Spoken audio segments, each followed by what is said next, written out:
ఏపీపై MLA Ganta Srinivasarao మరోసారి విమర్శలు గుప్పించారు. ఎక్స్ వేదికగా ట్వీట్ ద్వారా రుషికొండ భవనంపై విమర్శలు ఎక్కుపెట్టారు.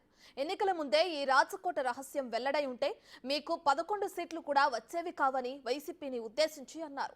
రుషికొండ భవన నిర్మాణంపై ఎందుకీ కుప్పిగంతులు, దాగుడు మూతలంటూ ప్రశ్నించారు. ఇక మొదట టూరిజం ప్రాజెక్ట్ అన్నారు, తర్వాత 5 స్టార్ హోటల్ అన్నారు, ఆ పైన సీఎం క్యాంప్ ఆఫీస్ అన్నారు. ప్రభుత్వ నిర్మాణమైన ప్రైవేట్ నిర్మాణమైన ప్లాన్ వివరాలను ఆ కట్టడం వద్ద ప్రదర్శిస్తారు. సెక్యూరిటీ కారణాల వల్ల అలా చేయలేదని మీరు సమర్థించుకోవటం చాలా విడ్డూరంగా ఉందని వైసీపీపై గంటా ఫైర్ అయ్యారు.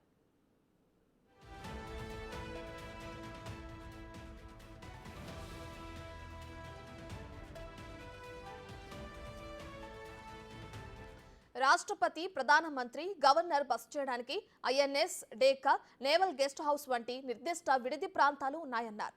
వీవీఐపీలు ఉండే భవనాలు కావటం వల్ల రుషికొండ మీద ఏం కడుతున్నామో చెప్పలేకపోయామని మాజీ మంత్రి గుడివాడ అమర్నాథ్ అనడం హాస్యాస్పదంగా ఉందని ఎద్దేవా చేశారు.